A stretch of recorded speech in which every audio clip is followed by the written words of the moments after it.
Are you ready to unlock your full potential and maximize your productivity? Look no further than Productivity Smarts, the ultimate audio podcast hosted by renowned productivity expert Gerald J. Leonard. In every episode, Gerald shares captivating stories, invaluable tips, and cutting-edge strategies that will transform the way you approach productivity. Whether you're looking to reduce stress, overcome overwhelm, or simply get more done in less time, Productivity Smarts has got you covered. But that's not all. You'll also gain inspiration from real-life success stories of individuals who have achieved greatness through productivity. Plus, you'll learn the latest tools, techniques, and habits that will help you achieve a new level of happiness and fulfillment in your personal and professional life. So why wait? Join us every week as we delve into the exciting world of productivity and help you unleash your full potential. Get ready to take your productivity to the next level with Productivity Smarts. As a productivity expert and host of the Productivity Smarts podcast, Gerald J. Leonard has been a proud supporter of Kiva since 2011. Kiva is a non-profit organization that helps entrepreneurs in third-world countries access the capital they need to start or grow their businesses. By making a small loan through Kiva, you can help these entrepreneurs achieve their dreams, support their families, and contribute to their local economies. And with a repayment rate of over 96%, your loan can be relent to another entrepreneur once it's repaid, creating a ripple effect of positive change. So if you're looking for a meaningful way to make a difference in the world, consider making a loan through Kiva. With loans as small as $25, anyone can be a microlender and help change lives. Visit kiva.org to learn more and start lending today. So today I'm speaking to Karden Rabin. Now, Karden is one of the authors of The Secret Language of the Body. He also wrote it with Jennifer Mann. Now, The Secret Language of the Body is a guide to getting in touch with yourself and your body, the organism that we inhabit. Many mental and physical problems that we may have or that are rooted in habitual patterns of dealing with stressors. These things happen because we're coping and we're surviving, but we are no longer living the way we need to. And Jen and Karden invites us to experience ourselves, our bodies, our minds, our sensations, our emotions, to befriend and care for the creatures that we are. What I love about this conversation, it is combining science-backed insight and hands-on techniques. The Secret Language of the Body teaches us how to move out of survival mode, regulate our nervous system, and heal our mind and body. Karden, how are you? I'm well. Thanks for having me. Excellent, excellent. Well, listen, I'm really excited about this conversation because as I've gone through your book and our pre-conversation, I am just, one, I've lived it. If you listen to episode number 1, you're like, okay, this guy lived this, and it just rings so true. And so I'm really happy to get into this. But before I get into it, I have a couple of questions. And then I want to know a little bit about your story and what's made you guys successful as you're building your company and your institute and things that you guys are doing. But Totally. The first question is, what is your favorite style of music? Rock and roll. There you go. Now, what is one of your favorite songs? I love the song Simple Man by Leonard Skinner. Okay. I loved it even when I was like I think I started loving it in middle school. And I mean, I think it's a great song. But like even back then, there was some part of me that like got the message of the song that he's just being encouraged to like be a simple man, to be content with good things, the simple things, the things that matter. Right. And I always took that kind of to heart, that I've definitely been very ambitious and pursued my dreams and not walk in a typical path. But even just this last week, I was thinking about what's made me the most happy this last week is the wood stove that I have in my house and hanging around it with a cup of coffee and my little girls in the morning, right? Correct. Like that's the simple pleasure. And that's why I love the song Simple Man. Excellent. Excellent. Well, listen, how did you get started in the field that you're in? And what has made you so successful to have written this book with Jennifer and to do the things that you're doing? Yeah. there's a couple places where we can pick up that story, but I think I'll start it in the more recent past. But Okay. I have been in the wellness space originally as a massage therapist and body worker for almost 20 years. And I loved that work. I still love that work, but I definitely came into this always from a very body-centric approach. That's how I started my profession as a healer. And then, but what happened around 7 years ago is that despite being extremely well-trained, well-studied, and successful as a body worker, helping people with non-pharmaceutical and non-surgical solutions to their pain in their bodies, low back pain, sciatica, carpal tunnel issues, you name it. Yep. I was definitely good enough that I had a good opinion of myself and I had a successful practice and that I created a lot of positive outcomes with my clients. But two things were happening. One is, despite excellent application of the work and really great client compliance with, let's say, stretching or exercise or physical therapy, etc., a lot of people still weren't getting better. Their pain would still be there. Their pain would come back. They'd do something benign, like get out of the car or like lift up their daughter and their back would go out or whatever. Right. And more importantly, that was happening to me. Year after year after year, my low back pain, which started in my early 20s, each time I would have an episode of it going out, it would be worse and last longer than the earlier episodes. And this was despite the fact that my bodywork skills, my functional movement skills, my Pilates skills, my gyrotonic skills, like all of these things, I was just supposedly getting physically healthier and stronger and more mobile and more intelligent. But my pain was getting worse. And it was when I was in the worst bout of back pain that I'd ever experienced, almost 5 months of unrelenting pain, which was compromising my ability to work. I would get lightning bolts of pain into my groin as well as my low back, shooting pains down my legs. I would collapse randomly as I was walking around. I mean, it was very, very bad. And I was at a friend's house, and on her bookshelf was a tiny little book. The spine of the book was as thick as my index finger, and it was called Healing Back Pain by Dr. John Sarno. And when I saw that book, I rolled my eyes, Gerald. I was like, what could this dinky, silly titled book have to teach moi? All right. Right. But I had to go to the bathroom and I needed reading material. So I plucked this book off this person's bookshelf, off my friend's bookshelf. And I decided to thumb through some of the pages of this book. And it was the first time ever, instead of saying like, you should do this stretch or strengthen this thing or something to do with lumbar vertebrae, the book was basically like, are you an overachiever? Are you type A? Are you a perfectionist? Do you put everyone's needs before your own? Do you repress most of your feelings? Et cetera, et cetera, et cetera. It started with a personality diagnosis, a psychological assessment. And I'd never seen anything like that before. And besides that, the psychological assessment fit like a glove, Gerald. I was like, how does this guy know me? Right?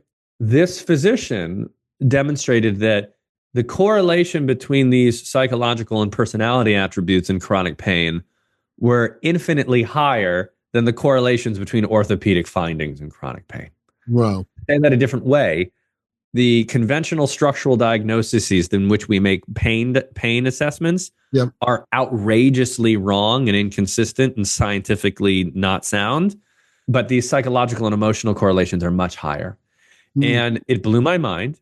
But more importantly, from just reading that book, my pain improved by 95% in a week. Wow. And it was astonishing. And I now, I will explain this more. I now know the basis of why that happened. But once I learned about the psychological, neurological, and emotional correlates, the brain's central role in chronic pain and other syndromes, as opposed to the kind of essentially nonsensical physical explanations. Yeah. Plus the benefit I received, I could never go back to practicing the way I used to practice. Okay. And so I utterly dedicated myself to immersing myself in the world of nervous system science, neuroscience, trauma therapies, and somatics, so that I could not only deepen my own healing, but learn how to bring that to my clients.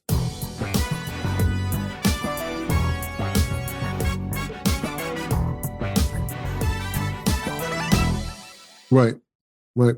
Wow. It speaks to the content of the book because you have some frameworks or some processes built into the book, two that stand out to me that I think the basis of the book is the acronym AIR. Correct. This interruption and redesign. And then the acronym BASE. Was it behavior awareness? Is that right? I may be getting it wrong. Help me out. Yeah. That's right. I'm the guy who wrote the book, not you. You're doing a good job. Okay, I think I got it. It was behavior awareness, sensory, and emotions. That's it. Close. Okay. Close. You got some of the air method in there too. Okay, I love gotcha. it. So help me out. Help me out. Breath, actions, sensations, and emotions. That's breath, actions, sensations, but we do talk about behavior. And in fact, there was a debate when we were writing the book over making B breath or behavior. So, oh, really? Okay. Yeah. So I really like that. And I think, I really like that. And the fact that you look at the AIR acronym, awareness, interruption, and design, based on the body, based on, the human or the mind. Totally. I mean, as probably, Gerald, because you're a person who's transformed his life and productivity smarts, that like so much of our life is habit. Yeah. And the elements of changing any habits is becoming aware of the habit pattern, interrupting it, and creating a new routine, inserting a new process. That's the redesign step. So AIR.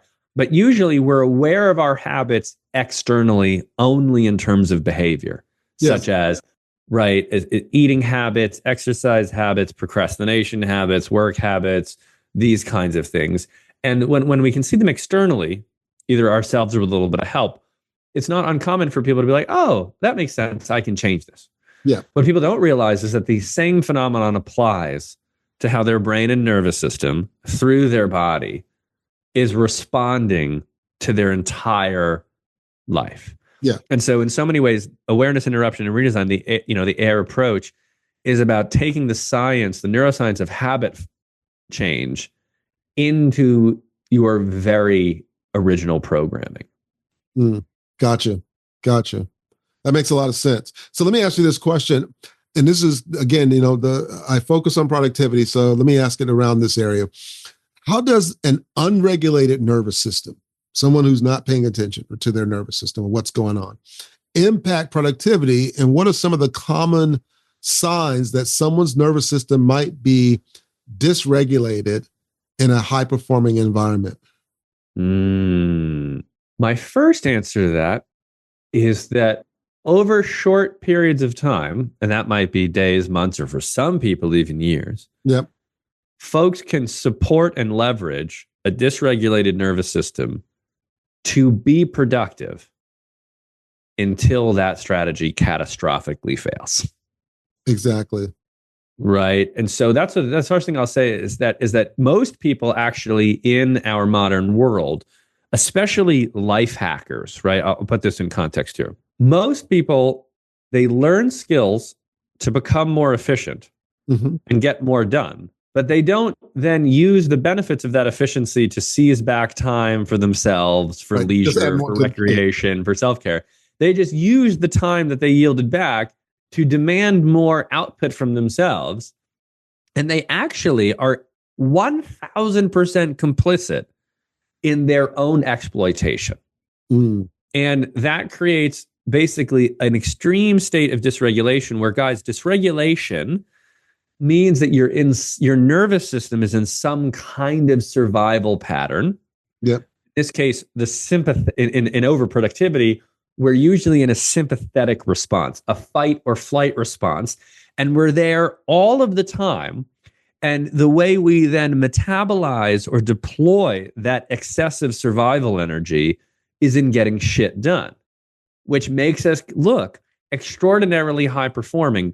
But it comes, like I said, and as you know, Gerald, at catastrophic costs. It can come at a price. It comes at a price. Those are often relational, like your friends, your marriage, you name it, is suffering. You're gaining weight. You're accumulating health problems. Also, one of the first signs that people start encountering at work is that their innovation and problem solving for more complex tasks start to diminish. So one of the things that people will find is like they're going to be in the zone for a while. They're still going to be kind of fast and good at executing small to medium tasks. Yeah. But when it comes to bigger tasks, like, again, a more complicated problem, a bigger project, whereas a few years earlier, their brain would be able to provide them with a clear path forward, obvious solutions, the ability to see the outcome. That kind of rapid processing starts to diminish first. They're like, Jesus, I just can't figure it out this time. It's just, I'm stuck, right? So one of the first places that high performers that are dysregulated out besides health and relationships starts to see a diminishing in productivity is in their actual advanced creativity and problem solving, because that shuts down when you're in fight and flight all the time. Right. I'd say one other thing is prioritization starts to go out the window. You start doing lots of little things instead of the harder things because you don't have the resources to do it. You're also in the work environment, usually becoming less collaborative. You might becoming a little more snappy, or you might becoming more isolated. These are also signs that you're in a state of dysregulation. So those are just to name a few. Gotcha.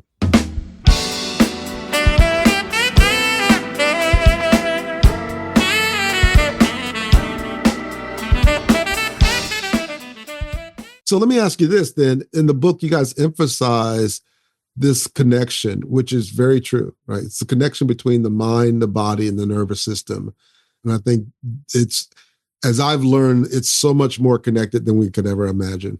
And I think your book really plays to that, in that just going to the doctor and getting medication for something, but not changing your negative thinking or not changing certain habits is just counterproductive. You really have to go to the doctor, get the prescription or get whatever direction, but then go back and go to work on yourself to change the mentality that got you into the situation that you're in, and don't. So with that being said, how can understanding this connection, I know how it's helped me, but how can understanding this connection help leaders and professionals, especially, with AI coming on board? Things are moving so fast, so much information is coming at us. The globe is changing, the states are changing, countries are changing the way they're doing things. There's a lot of turmoil, which happens most of the time in the world, right? How can we perform better under that pressure if we are really understanding the mind-body connection and nervous system connection better? The way I often like to put this in perspective for leaders and professionals is that they're very familiar usually with KPIs inside their business, right? What are the key performance indicators? Like, the basic ones being like, what's our revenues, right? What are our expenses? What are our employee retention rates? But everyone has this dashboard of KPIs that are really important to them. And they know that they represent really the vitality of the business. Now, in addition to that data, though, if you're a good leader, you've got a felt sense for the health of your organization based on what's, like, literally just going to call it like, what's the vibe, right? Yeah. What's the vibe? What's the emotional level like? If you don't have that sixth sense for that, you're going to get sideswiped. And so usually you have that sixth sense. When it comes to your own body, if you can think about it as an organization, it has similar KPIs and messages coming at you all the time about whether or not it feels like it's performing well or performing poorly, whether it's optimized or in crisis. Now, most people do have certain, if you're aware of your health, you might be measuring your sleep, you might be measuring your heart rate, you might be measuring your weight. And although those are very useful, most folks have no actual connection to the vibe of their body, like the organization, right? They're not checking in to feel what's their muscular tension. Is their breathing shallow or deep? Is their heart constricted? Is their heart rate up? Forget what your watch says. Can you feel it? Right? Because if you're not attuned to these signals coming from your body, you're really not aware whether or not your body's feeling safe or in danger, whether it's doing the task because it's ambitious and excited, or if it's doing the task because it's anxious and scared. And all of these things then impact our performance as a business person, as a leader. Again, even with all of the things that you listed as stressful in this world, Right. being able to be in a state of equanimity, or at least enough regulation that you're not just knee-jerk reacting to everything out of fear, anxiety, or being triggered or whatever, Right. so that you can actually focus. Like, that's what regulation is. Regulation gives you the ability to really think clearly and focus on what matters. In point of fact, all of our functional MRI measurement of what happens to the brain under stress or trauma is that your higher executive functions, your prefrontal cortex, your neocortex, where you do your executive thinking, creative thinking, problem solving, starts to shut down. Yeah.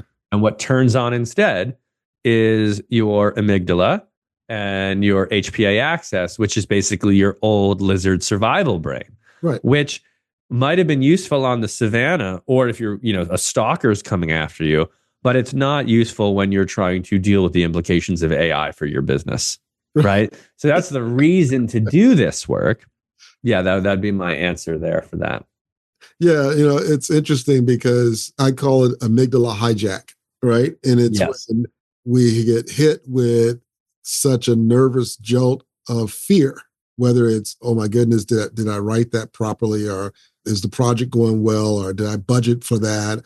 Any of those kinds of things, or I have to give a speech and, I think I'm ready. Did I get the right point? Any of those things can come up, right? While you're as a professional and leading, that could cause this amygdala hijack. And you're so correct in that, the blood runs through the extremities and it literally shuts down the forebrain, the cortex. And here's another thing, Gerald, like why we call it the secret language of the body, is that once your amygdala has been hijacked, your mind then becomes one of the least effective tools to get you regulated again. Yes. I'll say that again. Once your amygdala hijacked, your mind, your mentality, your mindset, remember, literally the blood has left that area of the brain. Like, it is not working. And you need to essentially, what we teach our students and what we practice ourselves, and what you need to remind her is that your emergency button is, oh, I've been hijacked. I need to get out of my head. And I need to do regulatory practices, somatic practices, visceral practices, body-based bottom-up practices to reestablish safety and regulation from the bottom up to get me out of that amygdala hijack. And often sometimes that only takes a couple minutes. Sometimes it takes a little bit longer. But I need to stabilize my body and my lower brain, or I need to stabilize my lower brain through my body so that I can have my higher brain back. Yeah.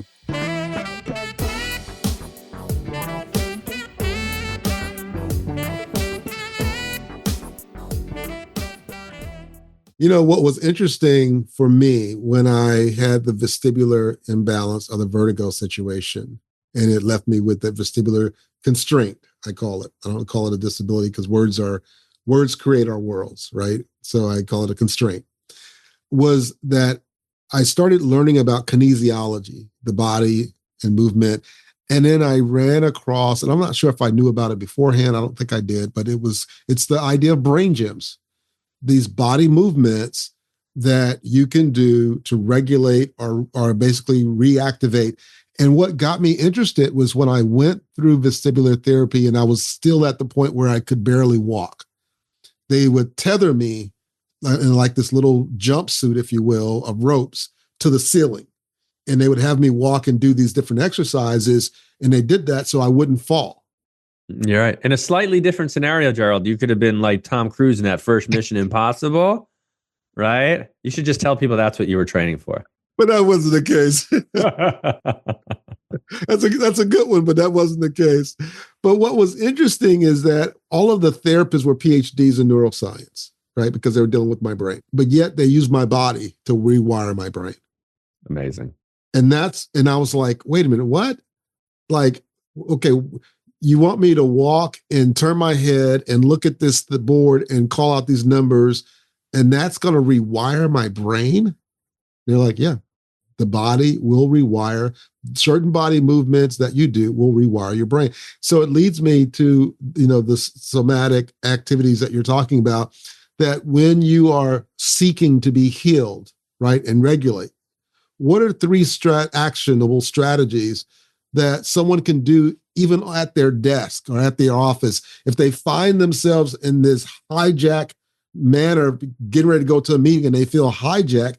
Because sometimes that still will happen to me, right? It's something, I'm in the middle of something going on, and it's like, oh, I got an email. My brain wants to get hijacked, and I'm like, oh, but I got to go on stage, or I got to have this interview, or I got to go do this. I need something to get out of that right now. And again, I've learned from practice, it's not my brain. Right. That's what are good. those strategies? Let's go over three, actually. The first one that I want to begin with is a famous one that's taught by Peter Levine, who's the creator of somatic experiencing, which is phenomenal trauma therapy. And it's called the VOO breath, VOOO.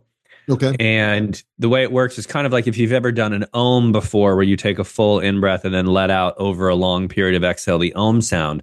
We're going to do something similar, but we're going to let out a VOO sound. And the premise of this is that the VOO sound vibrates all of the embodied nerve endings of what's very popular in many spaces now, called the vagus nerve.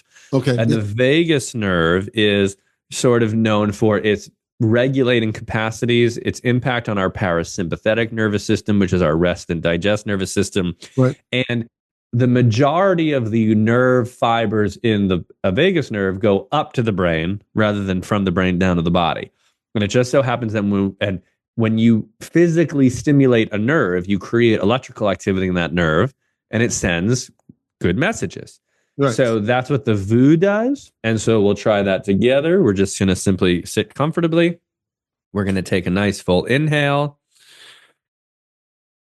And then notice. Usually there'll be this nice spontaneous inhale. We'll feel a little more settled, a little more dropped in. And we're going to just do it one more time, but I suggest this in a cycle of 3 to get the full effect. And you can do it in about a minute in total. We'll do one more.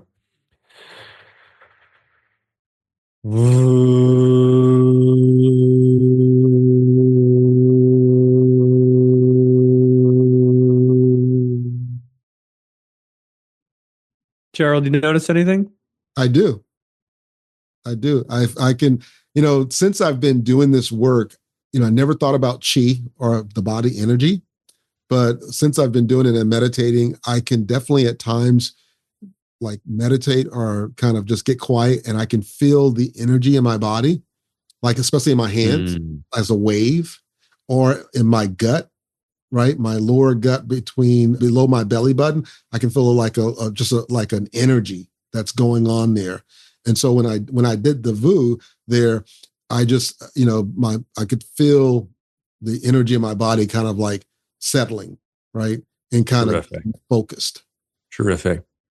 The second one I actually rarely teach, but you made me think of it because of what you shared about your vestibular rehabilitation with the neuroscientists. So just so y'all know, part of the reason why that works is because adult-based brain rehab through movement is based on the developmental stages that babies go through. Exactly. That was the other thing that was really surprising, because one of the major activities we did was called the cross crawl. That's what I was just going to suggest. Can you demonstrate the cross crawl for us, Gerald? Well, this is not going to be on video. It's going to be audio only. And so the cross crawl is basically you stand up and you are literally taking your right hand and you're raising your left knee and you're touching your left knee. And then you're taking your left hand and you're raising your right knee. And you're basically going across the body. And you do that a few times. And while it's doing that, it actually begins to create communication between the left and right hemisphere through the corpus callosum, and gets your brain kind of like activated, gets your body going. It balances out your brain and it helps you reset your day. So sometimes when I'm working and I need a break, I'll get up and drink some water and I'll do a few cross crawls, do some qigong bouncing where you bounce the body to kind of get the energy going again. And I don't need a cup of coffee anymore. I'm good. I'm ready to get back to it. That's right. So the cross crawl is an excellent exercise as well to do when you're catching yourself in a state of heightened stress or amygdala hijack. Yep. And you can do it standing like Gerald just suggested. Or if you, by the way, crawling on the ground like a baby in your office in circles, no matter how crazy it sounds, is very effective. Because what you're doing is you reestablish primary motor rhythm. It spontaneously regulates the areas of the brain above it. So some of you might know that there's emotional intelligence, but it's called affect regulation. And so for folks who don't have good cognitive regulation, like they have difficulty organizing their thinking, in psychotherapy or other forms of rehab, they'll work on emotional regulation first. And if you can be emotionally regulated, you get better cognition. Right. But here's the underlining: underneath emotional and affect regulation is motor regulation. If you can bring in more motor rhythm to the body through things like cross crawl, or even something as simple as walking, something rhythmic like drumming, anything that brings foundational motor rhythm. Another thing, by the way, is to throw a ball with someone. Spontaneously playing catch brings rhythm back to the brain. When you bring primary motor rhythm, you get an improvement in emotional regulation and you get improvement in cognitive function. Wow. So that's really the brilliance of movement. It's like, actually, one of the sayings that we have is, when you're losing your mind, find your body. Yeah. Yeah. When you're losing your mind, find your body.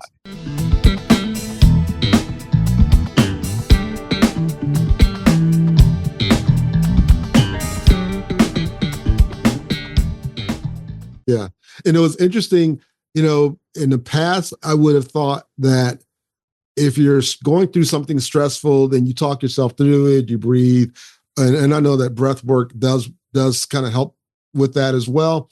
But in my own life, I was more focused on talking myself through it and realizing that now, as I've learned all the different sciences and epigenetics and all these different things, that at some point you can't talk your way through it. And in fact, I was speaking to somebody earlier today about this. I had met a lady named Judith Glaser before she passed away. She wrote the book Conversational Intelligence. And one of the reasons that she talked about that working and why it's very difficult to talk your way out of the amygdala hijack is that our brains in that state is just producing cortisol and adrenaline, right? Mm-hmm. And it's almost like talking to somebody who's really angry or frustrated, trying to get them to calm down by saying, calm down. You're making them more angry, right? You're just and they can't help it because the cortisol and adrenaline is just pouring through their bodies. So you actually have to do something physically or do something with them to begin to get their brains to produce oxytocin, dopamine, and serotonin, so that then the forebrain comes back online. Yes. Yeah. That's exactly how it works. Excellent. Well, listen, as you can tell, I could sit here and talk to you all day. I really could, but I'm going to go back and finish looking at some things in your book because you have some exercises. I'm thinking, okay, I could see, I need to incorporate that. There are some things in the book on like exercises that you have at the end of each chapter as you explain the science and the concepts that you walk people through. And I think it's brilliant. And I really want to encourage people to really check this book out because as I was going through, I was like, man, I wish I would have had this book in 2018 after I went through what I went through. Because I would have learned a lot of the things that I ended up learning without having to do all the research. But I'm kind of glad I went through the process because I really learned it because I had to. Yeah. But you do lay it out in such a way that it's really clear. It's really good. So let me ask you this, Karden. If someone wants to learn more about you guys, get your book, have a session with you to work on their own health and mindset, where can they find you? I think the best place to start is with The Secret Language of the Body. One of the real wonderful things about writing a book is that you've offered a way where, whether it be at someone's library or just getting it on Amazon, because our book is available everywhere books are sold, is that it's It's the easiest way to get started with the work. And also it's available on Audible as well. Jen and I narrated the book. So if you're a listener instead of a reader, so The Secret Language of the Body is a great way to start. Another great way and free way to begin is to follow us on Instagram. I'm at Karden Rabin. Our company is at Somia International, and we're always providing educational content and practices to try to help you. And if you're really ready for the deeper dive or deeper immersion, you can go to somiainternational.com. And that's where we house our more in-depth courses for training you how to really become the leader of your nervous system, to speak that language of the body and create some massive change in your life. So I guess that's all the places to get in touch. And then of course you can email or DM us. There's lots of ways to get in contact. Excellent. Well, listen, I have enjoyed this conversation. It reminded me of a lot. I have learned a lot. I really like the frameworks and the processes that you guys have built, because it makes it, air and base. It makes it really easy to remember what those processes are. And all of the different exercises, I will definitely be following you guys on Instagram to look for those things, because I'm still working through, I'm not a finished product. I still have to work on my own body-mind connection. So I love doing the podcast, because I learned so much. Yes. And let's let everyone remember that the healing process, hopefully we go through a period where like the big things that are obstructing our lives, right? Like the vestibular, the intense vertigo and stuff, or in my case, my chronic pain, we successfully resolve those things. But none of us is ever finished. Like, we wrote our book, and we're also probably the main users of our work, Jen and I. So I always like to disabuse people that there's an actual finish line. What there is get out of suffering for sure. Right. Yeah, exactly. But we are imperfect creatures, and this work really helps a lot. Excellent. Well, with that, I'm going to end it. Karden, thank you so much. I really enjoyed our conversation. Thank you, Gerald. If you're enjoying the content and finding it valuable, we would appreciate it if you could take a moment and leave us a review. Your feedback is important to us and helps us reach a wider audience. If you leave us a 5-star review, it would mean the world to us. Not only does it help us improve the podcast, but it also helps us attract more sponsors and grow our community. Thank you again for your support and for listening to the Productivity Smarts podcast. Thank you for tuning in to Productivity Smarts, where we help you achieve your goals and live your best life. We hope you've gained valuable insights and actionable strategies to boost your productivity and increase your happiness and fulfillment. Remember to apply what you've learned and keep striving towards your goals. And if you haven't already, be sure to subscribe to our podcast for more inspiring episodes and expert advice from our host, Gerald J. Leonard. Until next time, keep pushing forward and unleashing your productivity smarts.